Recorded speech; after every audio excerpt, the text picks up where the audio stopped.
You are welcome to today's discussion that we're having with the newly elected chairman of the 19 Northern States Christian Association of Nigeria, Reverend Dr. John Hayab, who is also the country director of the Global Peace Foundation and is as well a board member of the Christian Solidarity Worldwide Network Nigeria. Now, he is known to be a forthright speaker, says his mind, and has been involved in a lot of things that have to do with advocacy for Christian rights in Nigeria. We are discussing today with him a few things that are of importance to Nigeria and the situation we have in Nigeria today. Reverend Dr. John Hayab, you are welcome. Yes, the first thing I want to ask you is, what do you make of this decision by the northern states to some northern states to uh, close schools for the period of the Ramadan? To me, that decision is unfortunate, it's ill advised, wrong timing, and lack of deep thinking. You see, as a region, the North is backward educationally. When you look at every available statistics, the North cannot compare with other regions of the country in terms of educational advantage, in terms of siting of institution, in terms of number of children qualified for admission. Everybody knows that the first quarter of every year is the period where when JAM would prepare examination that qualifies Nigerian young people into university. JAM is not a regional examination that will prepare for the East, for the South, for the West, for the North differently. It is one exam on the same day. How can a sensible governor shut down schools or close schools at the time young people who are supposed to finish their school are preparing for such an important examination? Is he asking university to admit their own candidates with 90 marks? Well, the cutoff point may be 190 or 180. You see, this is where they were not properly advised. Number two, young children who are in junior secondary school will also be writing what they call junior WAEC or junior NECO. What do they and how do they want these young people to prepare themselves going to senior secondary school? And it is in a few months from now, the final examination, that is the normal SSC exams that every secondary school leaver is expected to have that will qualify him to go into university. They will start writing YA probably in May and then write NECO sometimes in June, July, August. Now, what kind of thinking? Are we just deliberately denying poor children of the North from getting education?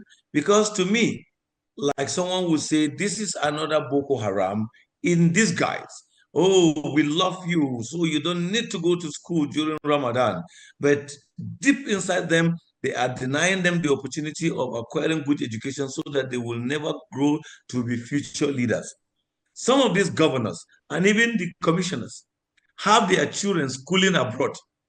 We did not hear them asking their children to leave their school in the US, to leave their school in Europe, or to leave their school in America or in other countries and come back home because it is Ramadan, you don't need to be in school.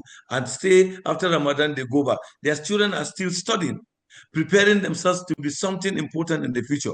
But they come with policies and ideas that will further deprive the children of the common men here at home from becoming what they need to be. This is not a good way to lead. This is not the right way to lead.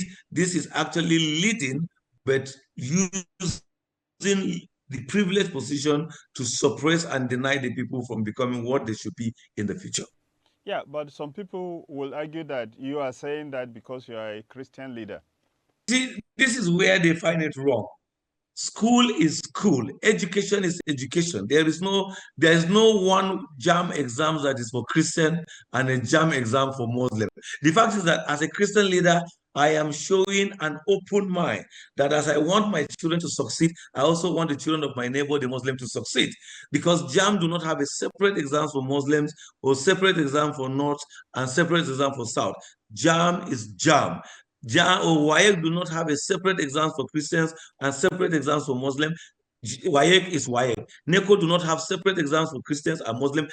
NECO is NECO. So anybody who comes up with that argument is just trying to divert attention and not facing the real thing. The fact is that I see myself as someone who wants the best for everybody, because my Bible taught me that what I want for myself, I should also seek something for my neighbor. Yeah, Reverend, some people will argue that in the first place, contrary to what you have said, the JAM admission actually has differentials, that students don't have uniform cutoff marks to get admission. There are some people that get very low marks, and some people must get very high marks before they get admission. If you come up with that argument, I'll simply tell you this is the evil that has been going on in our land. When we live in the same north, our children with 250 points or marks from JAM, 280 something cannot get admission. And some children with 170, 180 will get admission to study medicine. No wonder we have some quack medical doctors around, because if we want the best for our future, we must insist on merit. I don't want my children to just be allowed to be admitted. I want my children to be qualified on merit and be admitted, because the challenge out there do not know these things we are doing. They did that with Unity School. What is the result today? We cannot destroy our educational institution, our educational, the quality of education that our children are supposed to have by bringing sentiment. Institutions in northern Nigeria that have refused to admit qualified people to study. Okay, let me ask you another question. The fact that this thing is happening this way, and has always happened this way, what do you think should happen so that we don't have this kind of challenges that we have? I think before I answer what will happen, I am so happy that parents in these states where this wrong advice decision was taken came out publicly to reject it and say it is wrong. Unfortunately, it was suppressed so that the media will not carry as if everybody was clapping for it. Reasonable Islamic clerics have come out and said there is no place in Islam that support this kind of wrong decision. The fact about it is that Islam require discipline during fasting. If you are fasting and you don't do anything, then the fasting will be harsh on you. So asking children not to go to school during fasting further makes the fasting difficult on them. They're supposed to be doing something to make the fasting lighter, to make the fasting easier, and to learn the life of discipline, which is the meaning of fasting. But for political reasons, governors just decide to do what they know it is not right, but because they want to win cheap political favor from some gullible and ignorant clerics, then they mention that. So what do? We did advise. There's nothing wrong if you feel because of fasting you want to adjust timing. There would have been nothing wrong. There's nothing wrong if because of fasting you want to introduce another system of people will acquire education, but not through the rigorous 8 hours. There's nothing wrong about that. But to shut down schools, don't forget, those schools that were shut down were not exclusively Muslim schools. They were Christian mission schools too, and they were private schools, which we are part of it. So did they seek our consent? And fortunately for us, and unfortunately for them, we are also running Lent within the period of Ramadan this year. So if Christians will also request and say, okay, since we are shutting down schools because of Ramadan, so nothing should also happen because of Lent. That means these children will stay for the next 2 months, if not 2.5 months at home, no school, nothing. I think that is not the right way to produce future leaders. That's not the right way to build the capacity of young people to come and serve their nation. You can't introduce something that on its own, demoralize on its own, discouraged on its own. Do not help these young people to start looking for something that will help their future. And you call it governance. That is not governance. And I know that notable northern Muslim clerics and people who understand the implication of this action are saying no to it. Don't forget, there is, Saudi Arabia is an Islamic country. United Arab Emirates is an Islamic country, and you can go on and mention many of them. Bangladesh is an Islamic country. Today, their schools are open, though they are fasting. So which other Islam are we talking about? Probably someone is using something else and hiding under Islam. And that's why I want to encourage Muslims to come out to condemn what is wrong. Because when people keep using your faith to promote what is not right, they give the faith a bad name. So those who do not know may think it is the faith. But for me, I know it's not Islam, because Islam encourage seeking for knowledge. Yeah, okay, let's move slightly away to another matter, the matter of religious freedom in Nigeria. I know you were in Abuja recently to attend a meeting of the Christian Solidarity Worldwide Nigeria. Let me ask you, what really is your opinion about the fear about the reality of religious freedom being under attack in Nigeria? Violation of religious rights is something that has been happening for a very long time in Nigeria. It is sad that despite that the Constitution of the Federal Republic gives everybody the right and freedom of religion, but the rights of other people of faith in Nigeria has always been violated by those who are supposed to be good neighbors and fellow citizens. Not only Christians, people of other religious or other sect identities in Nigeria, right is being violated and suppressed by others. And sadly, they hide and use government power to perpetuate this violation. It is sad that it's happening and nobody has ever been called to book, and no concrete step has ever been taken by government to ensure that those who suppress or those who violate the rights of others, especially the right to their religious belief, are sanctioned. As I earlier said to you, why will you tell me that in institutions of learning, children that we want them to grow in morals? Because during every graduation, one statement, the vice chancellor or the head of the institution will say that these ones have been found worthy in learning and character.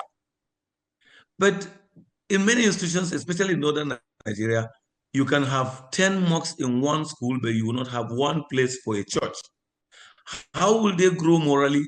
How will they grow in character? The fact about it is that young Christian students who go to those institutions will have to take advantage of empty classes to fellowship and pray. And even in that case, they will be asked to leave within 1 hour or within 30 minutes. So that is a serious violation.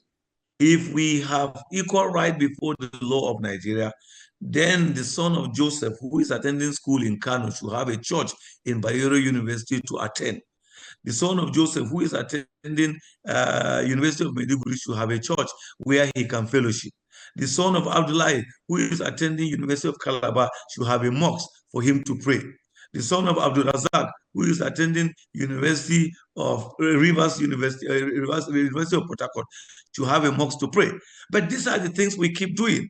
And when children grow to see that there is this suppression and marginalization against people of other faith, he assumes is a norm and he copies it. So when he goes into office tomorrow, he will not see people of other faith as his neighbors or as his colleagues, but he will see them as inferior.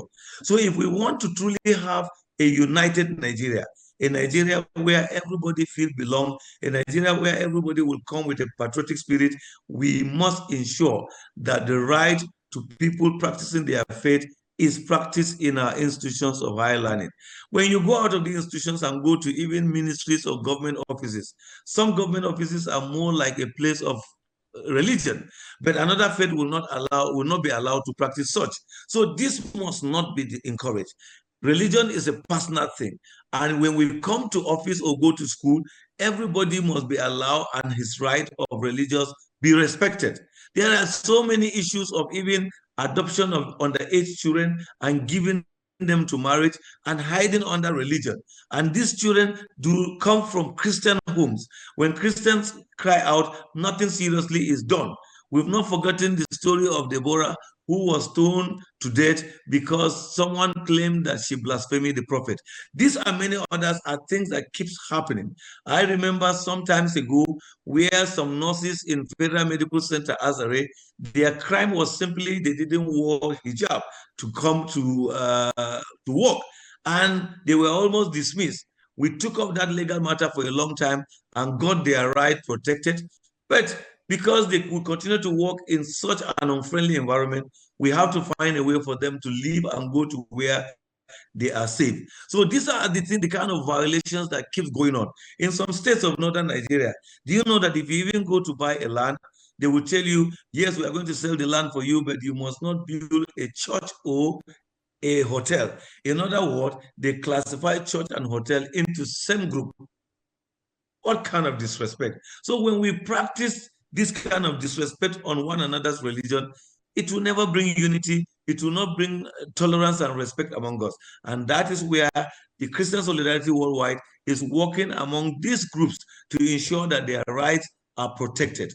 In somewhere in Katsina, I remember very well that even the borehole that was dug by government or by an international agency for communities to take water and use, Christian members of that community were denied the right to go and fetch the water. We have to find a way of digging a fresh borehole for them so that they will have water for themselves. But we told them, you must not do the way you will not treat the others the way they treated you. Allow everybody to take water because water is life.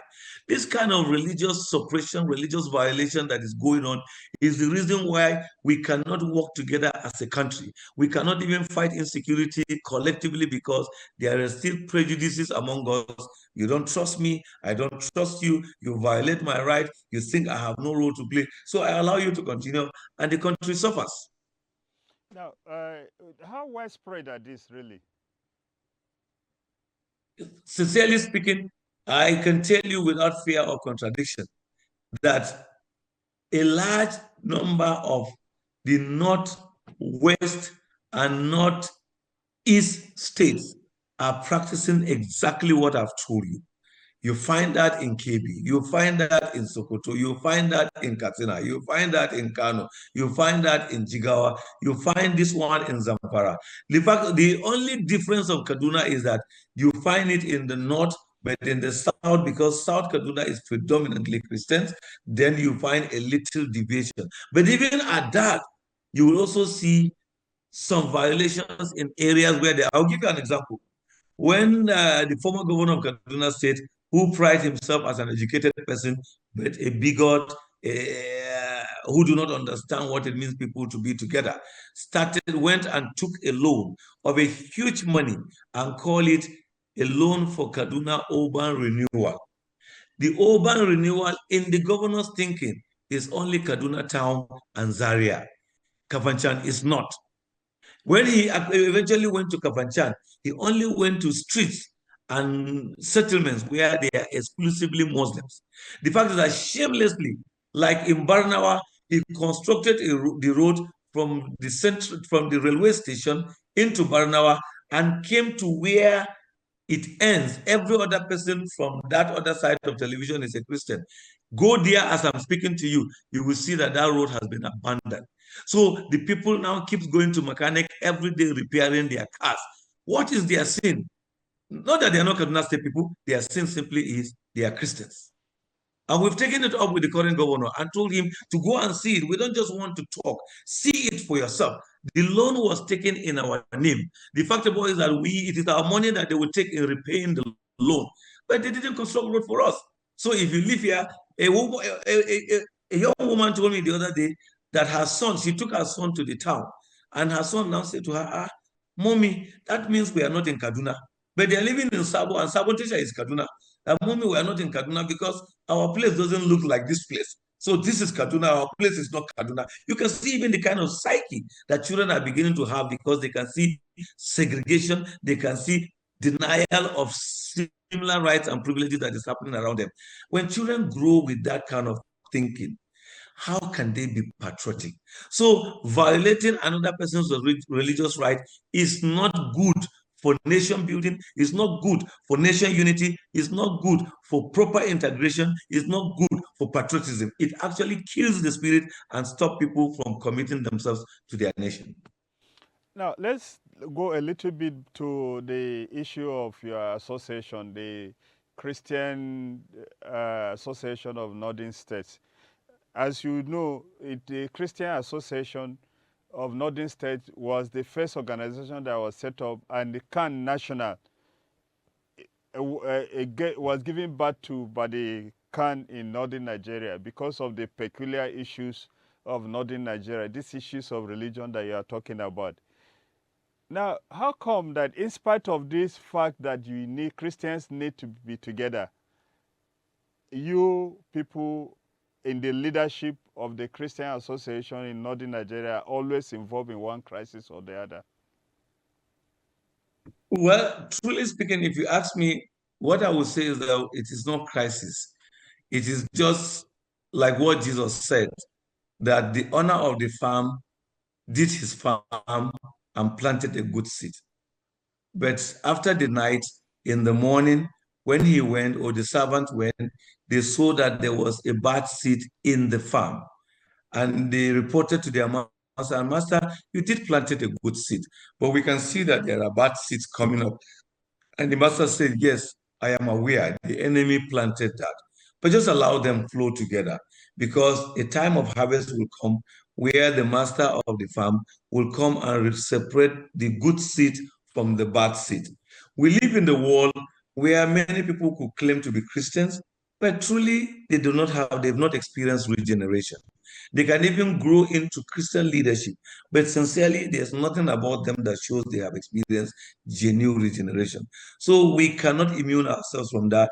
We only pray that God should give us the grace to act accordingly in the spirit of what we have been brought up according to Christian teaching, the teaching of love, the teaching of forgiveness, the teaching of togetherness, and continue to shine the light of Christ and remain righteous. I think that's what separates it. So when you look at some of the issues around, it is not for anybody to claim this. It is for a sane mind to just look at it, listen to the different angle, and he can see where there is truth and where there is lie. So the master of the farm that we are doing is God himself. He knows who is standing for the truth. He knows what is happening that is the truth.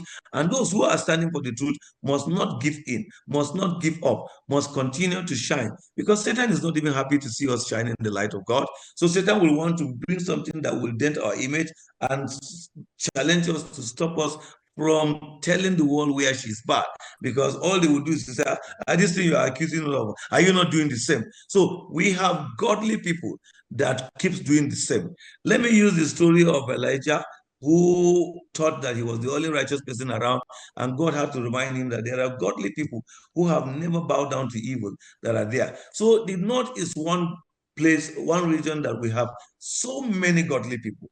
Unfortunately, we have very few people who have not taken this issue of God seriously, but they find themselves in leadership, and sometimes their attitude can cause us shame, their attitude can cause us embarrassment. But I can proudly tell you that in the majority, we have godly people who know the difference between godliness, sincerity, genuine love for the things of God, from people who are pursuing shadows. So our crisis, what you call crisis, is what helps us to know those who genuinely love God and want to see the unity of the North, from those who only hide under the name of God, but their own is their stomach. So that's what we are learning. And we've overcome this because the entire church in the North, or represented by leadership, has made public pronouncement where she belongs. But because we live in a world of freedom of media, someone can go there and say what he wants to say. But is that what the church is doing now? So finally, what efforts are you putting into ensuring that there's reconciliation? Yeah, because I'm a pastor and a child of God, what I've tried to do is we've reached out to many stakeholders already. They are talking to the various groups. That's why for us, we are never going to go to the media to abuse anybody, to use very terrible language against anybody. We don't even have any reason to do that, because we lost our witnessing, the right to witness, because When we speak the same language the enemy speaks, when we speak the same language Satan wants to hear, then we cannot share the gospel of Christ anymore. So we are not going to do that. And I can tell you that those leaders have gone far. They are working hard. But as I said, the master of the farm have planted a good seed. Unfortunately, in the night, the enemy came and planted a bad seed. But will the bad seed overshadow the good seed? No. So the good seed will triumph, the good seed will remain, because there will be a time that they will separate or remove the bad seed from the good seed. The most important thing is that the good seeds to remain conscious of what testimony am I giving, even in this difficult time, even in this challenging experience. And that's what some of us have chose to do. God grant us the grace to do what you will do, how you want us to do it in accordance with your word, not to abuse and insult people just because of opportunity or office. The fact that we've been called to serve. Christians who are listening to me will know that can work, no person pays you salary. You actually make commitment and sacrifice.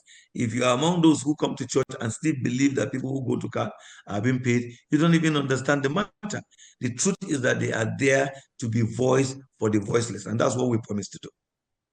All right. Thank you, Reverend Hayab, for coming to speak to us. In the last few minutes, we'll be speaking with Reverend John Hayab, the new chairman of Christian Association of Nigeria, Northern Nigeria, sorry. You're welcome, sir. Thank you for the time you've shared with us. Yeah, thank you very much. For proper identity, we call ourselves CAN, 19 Northern States and FCT, so that people will know the jurisdiction that we covered in our fellowship and in our effort to stand with Christians and ensure that their rights are properly protected. You're welcome. Thank you.